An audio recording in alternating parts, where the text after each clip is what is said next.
2019-এ তখন আমার বয়স 21 কি 22, তখন থেকে পাহাড় মানে যে শুধু ঠান্ডা টেম্পারেচারই নয় সেটা বুঝতে শুরু করলাম। সেই মতোই বারবার ছুটে যেতাম নর্থ বেঙ্গলের উদ্দেশ্যে, কখনো দিদিদের সাথে কখনো বন্ধুদের সাথে। আমি সৌমিক, তোমাদের হোস্ট। এবার সিরিজে শোনাতে চলেছি একটা নতুন গল্প। এবারে প্ল্যান হয়েছিল একটু অন্যরকম। ঠিক করেছিলাম ঘুরে দেখবো নেপালের অফবিট সৌন্দর্য, খুঁজে বের করবো বিভিন্ন কালারের রডোডেন্ড্রন। আমাদের পুরো রুটটাই ছিল একদম অজানা। আমরা জানতাম না কোন দিন কোন রাস্তা আমাদের পৌঁছে দেবে কোন গন্তব্যে। ট্রিপের 70% উইদাউট মোবাইল নেটওয়ার্ক, কতটা হেঁটে যেতে হবে আর কতটা গাড়িতে, পুরোটাই ছিল ওয়েদারের উপর ডিপেন্ডেন্ট। থাকছে থাকুম ভ্যালি, কালিফকড়ি, আহাল হয়ে সান্দাকপুর, থাকছে ড্রোন শট, সাথে থাকছে কাঞ্চনজঙ্ঘা আর মাউন্ট এভারেস্ট দর্শন। তীব্র অফ রোড আর চারিদিকে ধ্বংসাবশেষ দেখে ভয় তো লাগছিলই। ভয় কাজ করলেও অনেকটা এক্সাইটেড ছিলাম এটা ভেবেই যে যা হতে চলেছে সেটা হয়তো না গেলে কোনো দিনই হবে না।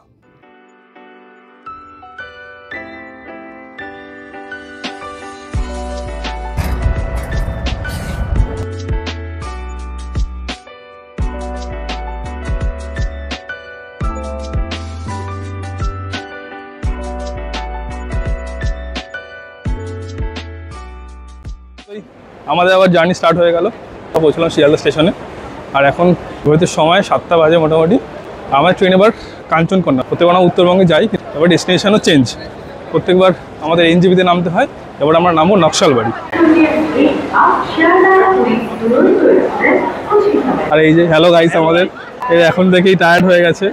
আমরা খাবার দাবার নিয়ে নিয়েছি, দিদি আর জামাইবাবু এখন আসেনি, আসছে তো। সময় এখন 8টা 20, মনে হচ্ছে লেট হবে, তার কারণ এই জাস্ট ট্রেনটা দিচ্ছে। আর 8টা 35 আমাদের টাইমিং, এখনই 8টা 20। আমরা নামবো নকশালবাড়িতে। আমাদের ট্রিপটা হচ্ছে এবার পুরো আনপ্রেডিক্টেবল। অ্যাডভেঞ্চার তো হবেই। আনপ্রেডিক্টেবল বলে আমরা এখনো জানি না কোথায় কি নামবো, কি হবে। জাস্ট এটুকু জানি নকশালবাড়িতে আমাদের ড্রপ আছে কালকে, নেমে তারপর দেখা যাক কি হয়। 13149 কাঞ্চনকন্যা এক্সপ্রেস। তো লাখ খারাপ, তার কারণ হলো আমাদের এবার বাথরুমের পাশে সিট পড়েছে। কি আর করা যাবে, সিট পেয়েছে অনেক, এখন যার ডিম্যান্ড। আর আমরা যে নকশালবাড়িতে নামবো, ব্যাপারটা হচ্ছে কাঞ্চনকন্যায় এমন একটা ট্রেন যেটাকে নকশালবাড়ি নাম। এখান থেকে নেপাল বর্ডারটা কাছে, তো আমরা নেপাল হয়ে যেহেতু যাবো, তো সেই জন্য এই ট্রেনটাই আমাদের একমাত্র রাস্তা। হাঁটতে হাঁটতে আমার এই যান বেরিয়ে গেছে। ওদের সময় 8টা 35, টাইম মোটামুটি হয়ে গেছে 8টা 32 মতো হচ্ছে। উঠে যাচ্ছি, টাটা, আবার দেখা হবে, বাই বাই। কেন?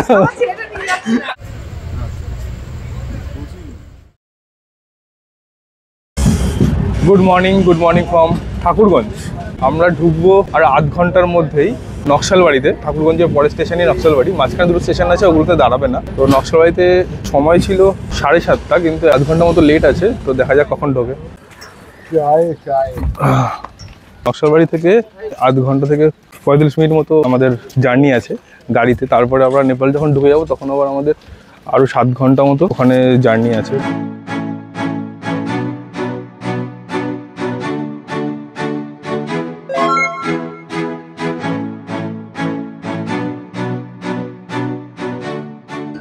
নামলাম আমরা নকশালবাড়িতে। আমরা একটা জিনিস মনে রাখবেন, নকশালবাড়িতে কিন্তু এনজিপির মতো বেশিক্ষণ ট্রেন দাঁড়ায় না। এখানে কিন্তু 2 মিনিটের স্টে, সেই জন্য আগে থেকেই রেডি থাকবেন যাতে তাতেই নেমে যেতে পারেন। নকশালবাড়ি থেকে আমাদের এবার গাইড সৌরভ দা 7 কিলোমিটার দূরে আছে। ততক্ষণ আমরা একটু ফ্রেশ ট্রেশ হয়ে তারপর আবার বেরোবো।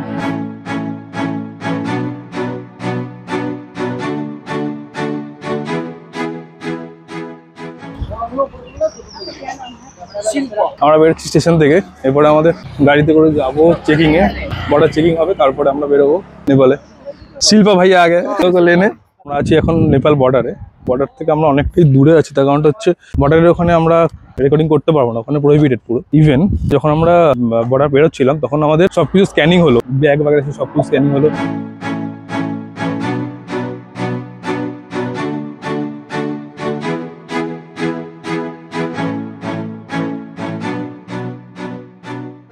নামলাম একটা হোটেলে। তো যেটা বলছিলাম, বর্ডারে কিন্তু অনেকটাই কড়াকড়ি করছিল। ইভেন আমার এই মাইকটা দেখেছে, আমি বুঝতে পারিনি মাইকটা লাগানো আছে। মাইকটা দেখে বলছে এটা কি মাইক্রোফোন নাকি। তারপর ওটা আবার চেক করলো, আমার ব্যাগ ফ্যাগ চেক করলো, তারপরে স্ক্যানিং হলো, তারপর আমরা আসলাম। আপাতত খাওয়া দাওয়া করে তারপরে আবার বেরোবো। ব্রেকফাস্ট করছি, পুরি সবজি, সমস্যাও আছে। সমস্যা এখন খাচ্ছি না, গ্যাস ফ্যাস হয়ে গেলে সমস্যা আছে। ব্রেকফাস্ট করে বেরোলাম আমরা। এবার আমার ফার্স্ট ডেস্টিনেশন হলো করনাম। আমাদের যেতে মোটামুটি এখান থেকে 1.5 ঘন্টার মতো সময় লাগবে। এই বল যুগল একটু ডেঞ্জার মোডে আছে, করার নেই। রোবার গিয়ার মারছে, আমার হৃদস্পন্দন বেড়ে যাচ্ছে।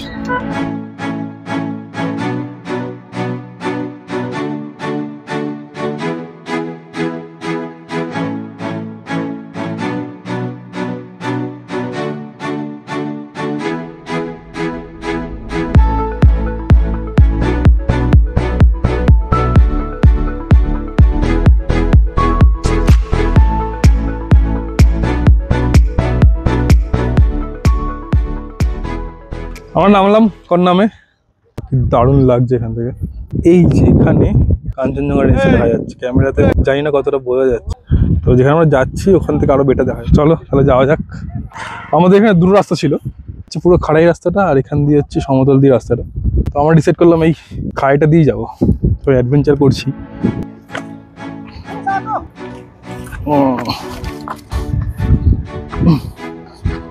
একটা হচ্ছে আমি জুতোটা পরিনি, এই জন্য আরো একটুখানি কনফিডেন্টের অভাব হচ্ছে। জুতোটা পরে নেবো। এখানে স্কিট করছে হালকা হালকা, এখান থেকে ভিউটা দেখো জাস্ট।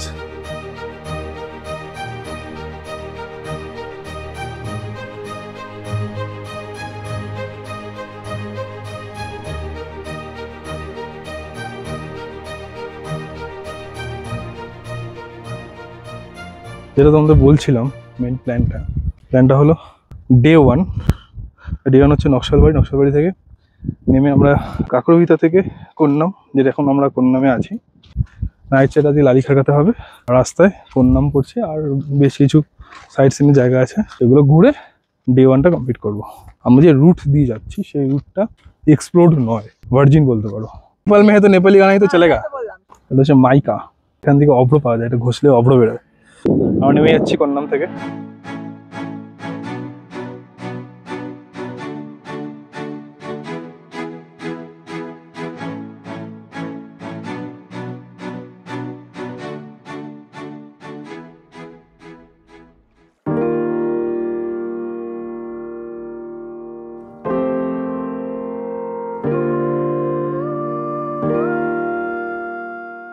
সামনের দিকে যাচ্ছি, হালকা হালকা হাওয়া দিচ্ছে। জাস্ট আসছিলাম স্টেশন থেকে, গরমই লাগছিল, মানে রোদও ছিল ভালো। এখন দেখছি বেশ একদম পুরো যেরকম এসিতে যেমন ঠান্ডা হাওয়াটা আসে, ব্রিজ যেটাকে বলে, ওই ব্রিজ ব্যাপারটা এখন আমি পাচ্ছি। এরপর আরও আমরা উপরে উঠবো, কি দারুণ লাগছে এই জায়গাটা, পুরো উঠে যাচ্ছে এলিভেশনটা। তারপরে এখানে ঘোড়া যদি তোমাদের চড়ার ইচ্ছে হয় কিন্তু ঘোড়াও চড়তে পারবে। আমরা আছি এখন জানুকা হোটেলে, এখানে আমরা কিছু ব্রেকফাস্ট বা চা বাগাটা খেয়ে তারপর আবার বেরোবো।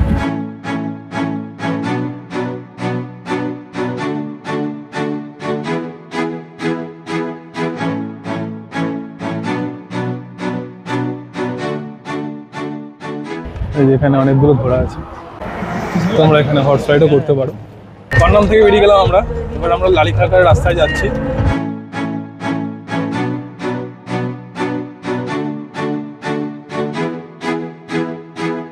বর্ষাকালে এইসব জায়গায় পুরো ল্যান্ডস্লাইড।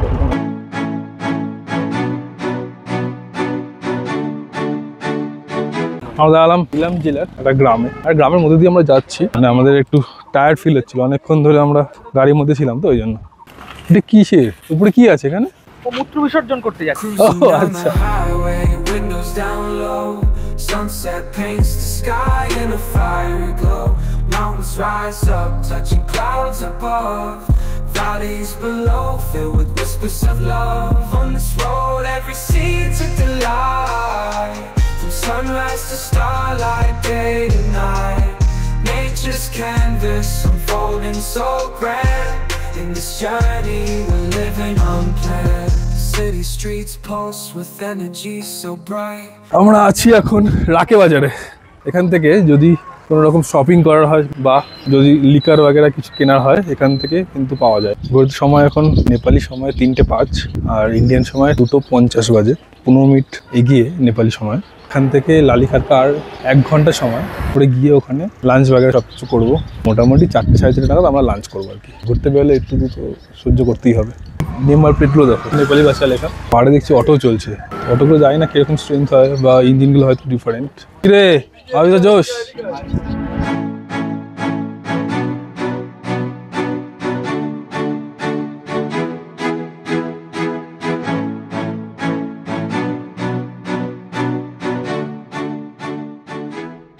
দাঁড়িয়েছি একটা রেস্টুরেন্টে, জোমসা রেস্টুরেন্ট। কত সুন্দর করে ডেকোরেট করা, দারুণ লাগছে। সেগুলো একদম সেলও করা, আকাশটা একদম পুরো ক্লিয়ার আছে। 10 মিনিটের ব্রেক, তারপর আবার বেরোবো। একটা জিনিস বলা, সেটা হলো যখনই পাহাড়ে আসবে অল্টিটিউড গ্যাপ ফলো করবে। অ্যাক্লিমেটাইজ হতে সমস্যা হতে পারে যদি তুমি 7000 ফুটের বেশি একদিনে ট্রাভেল করো। 7000 ফুট ট্রাভেল করার পরে তোমাকে অ্যাটলিস্ট 10 থেকে 12 ঘন্টা একটা জায়গায় স্টে করতে হবে, তাহলে তুমি অ্যাক্লিমেটাইজ হয়ে যাবে। তাহলে কি নেক্সট যখন আবার 7000 ফুট যাবে তখন সেতে কিন্তু কোনো রকম প্রবলেম হবে না।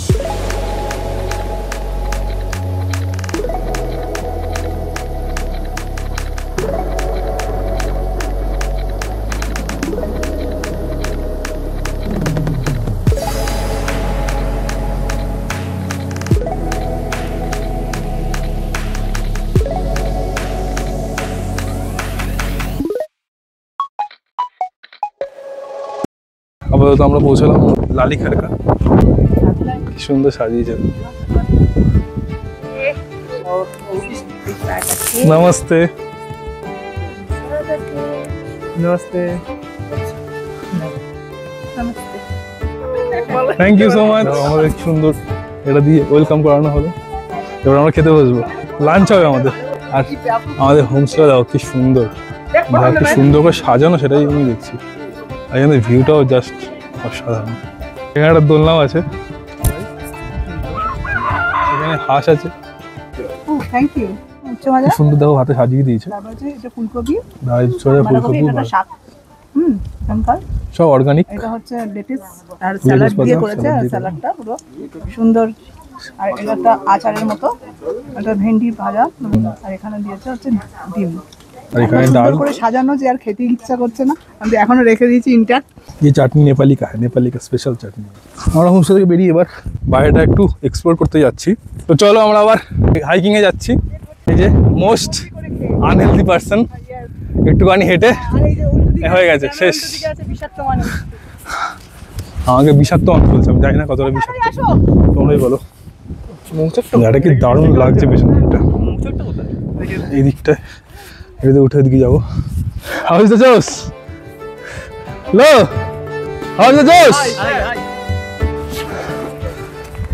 এখানে এসে বোঝা যাচ্ছে আমরা কতটা ফিট, কারণ আমরা একদমই ফিট না, হালকা ফিট। ট্রেকিং এর জন্য বা হাইকিং এর জন্য তো একদমই নয়। রংটন দেখেছিলি? হ্যাঁ, রংটনে যে এরকম এখানে খ্রিস্টানদের কবরস্থান আছে। কবরস্থানে নাকি রাত্রিবেলা ভূত দেখা যায়। আমরা আসবো তাহলে রাত্রিবেলা একবার। যখন আমরা এমনি অমাবস্যা চলছে, রাইট? ভূত দেখতে চলে আসবো। এই গাছের ছাল থেকে জাপানের টাকা তৈরি হয়। আমরা হাইকিং করতে করতে যাচ্ছি উপরে, জানি না গন্তব্য কোথায়। অনেকটাই উঁচু, বেশ মাগো। মহিলা এখন অনেকটা।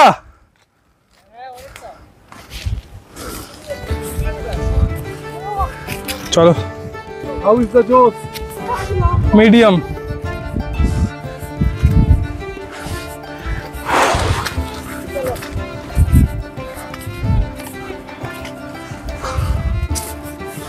পাচ্ছি না, হাফ লাগছে। বাহ, দারুণ লাগছে এটা। আমাদের পুরো একদম থেকে গেছে। হ্যাঁ, সব র যাবে। हम होंगे कामयाब। चलो चलो चलो।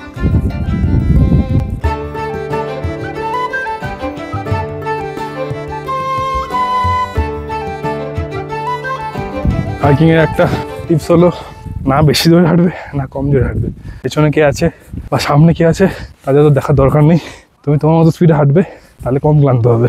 আমরা এখান দিয়ে আসলাম, এসে দিয়ে একটা রাস্তা উঠে গেছে। এই গ্রামটার নাম হচ্ছে সরপেতারা। এখানে অনেক সাপ থাকতে হবে, সেই জন্য সেই নাম অনুসারে গ্রামটার নাম হয়েছে সরপেতারা। এই সরপেতারা গ্রামটা আমরা এক্সপ্লোর করতে যাচ্ছি পায়ে হেঁটে।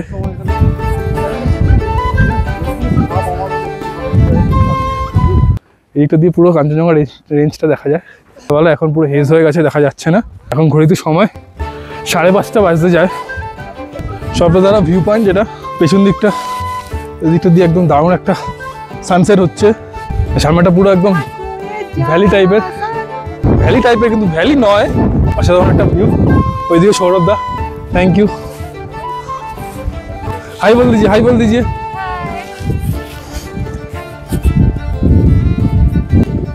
কথায় আছে, after the hardest climb you will get a great view. তোমাদের ভিউও দেখাচ্ছে এখান থেকে।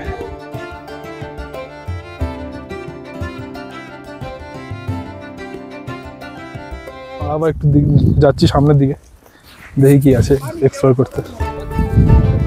চলে আসো চলে আসো।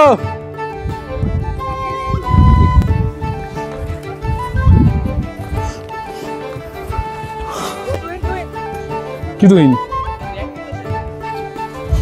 বাবা ভাই তোকে এইসব বলছে, তোকে এইসব দেখাচ্ছে, তুই এটা বল এবার।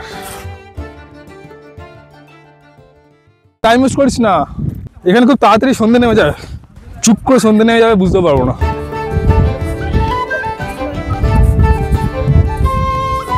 তলা দিয়ে দাও, সানসেট হচ্ছে এখানে।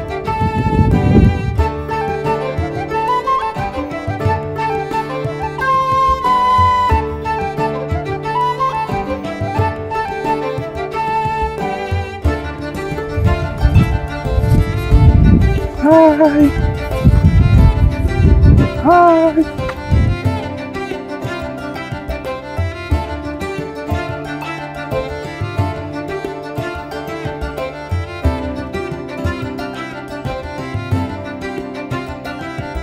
এসেছিলাম তখন অনেকটাই উপরে ছিল, এখন আস্তে আস্তে মনে হচ্ছে যেন মেঘের মধ্যে ঢুকে যাচ্ছে। কোথায় ওরা? হ্যাঁ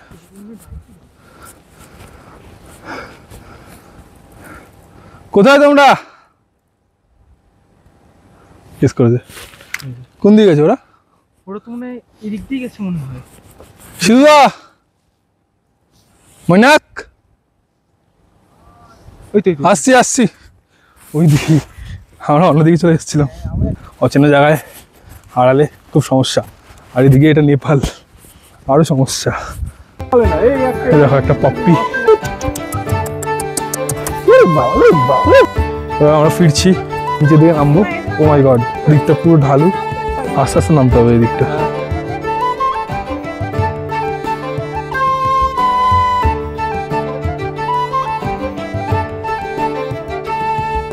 অন্ধকার হয়ে আসছে, আমরা আরো ভেতর দিকে যাচ্ছি, পাইন ফরেস্টের দিকে। এই দিকটা দিয়ে আমরা আসলাম,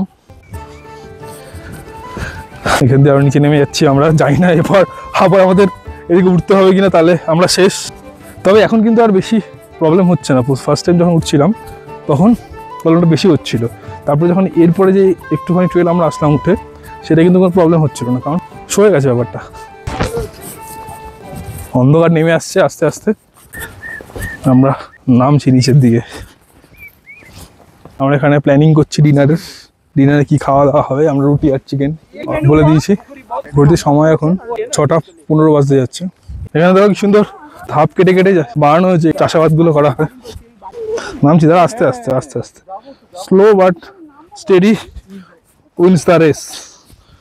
চ তো চ, এগুলো তো ভিডিও থাকবে।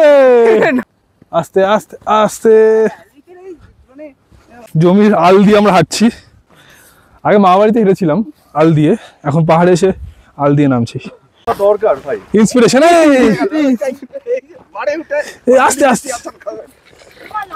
এভাবে আমরা পুরো স্টেপ বাই স্টেপ নেমে তারপর যাচ্ছি এখান দিয়ে। ওখানে আরেকটা স্টেপস আছে। অন্ধকার পাহাড়ি গ্রামগুলো কি সুন্দর লাগছে। এই যে উপর দিয়ে এরকম করে নামলাম আমরা, কিছুই দেখা যাচ্ছে না জানি, তাও জাস্ট এক্সপিরিয়েন্সটা শেয়ার করছি তোমাদের সাথে। এই চারিদিকটা দেখো, পুরো অন্ধকার নেমে এসছে।